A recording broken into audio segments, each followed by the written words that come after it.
معزز ناظرین، آج میں گفتگو کروں گا بخاری شریف کی ایک چھوٹی سی حدیث کہ اللہ کے رسول صلی اللہ علیہ وسلم کے متعلق حضرت انس رضی اللہ عنہ روایت کرتے ہیں کہ محمد عربی صلی اللہ علیہ وسلم سب لوگوں سے زیادہ خوبصورت، سب سے زیادہ فیاض اور سب لوگوں سے بڑھ کر بہادر تھے۔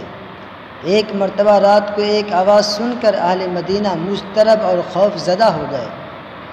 راوی کا بیان ہے کہ پھر نبی صلی اللہ علیہ وسلم انہیں ملے۔ آپ صلی اللہ علیہ وسلم ابو طلحہ رضی اللہ عنہ گھوڑے پر، جس پر زین نہ تھی، سوار تھے اور گردن میں آپ صلی اللہ علیہ وسلم تلوار حمائل کیے ہوئے تھے۔ محمد عربی صلی اللہ علیہ وسلم نے فرمایا، ڈرو نہیں، ڈرو نہیں۔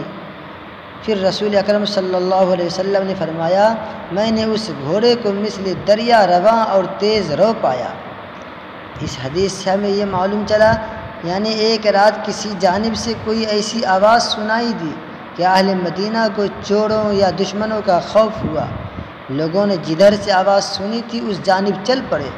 انہوں نے دیکھا کہ نبی صلی اللہ علیہ وسلم سب سے پہلے تنہا دشمن کی خبر لینے کے لیے گھر سے نکل پڑے تھے، اور یہ پتہ لگا کر واپس لوٹ رہے تھے کہ دشمن وغیرہ کا اندیشہ صحیح نہ تھا، جھوٹی افواہ تھی۔ صورتحال کی تحقیق کے لیے آپ صلی اللہ علیہ وسلم کا سبقت کرنا اور تنہا گھر سے نکل پڑنا نہایت دلیری اور شجاعت اور بہادری کی بات تھی۔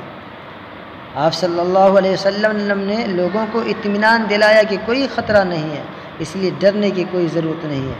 اس حدیث سے ہمیں معلوم ہوا کہ اگر خطرے کی کوئی آہٹ ملے تو صورتحال کی صحیح تحقیق کے لیے تنہا نکل پڑنا مستحب عمل ہے، بشرطے کہ ہلاکت میں پڑنے کا کبھی اندیشہ نہ ہو، لیکن ایسے موقع پر خالی ہاتھ بغیر ہتھیار کے نکلنا صحیح نہ ہوگا۔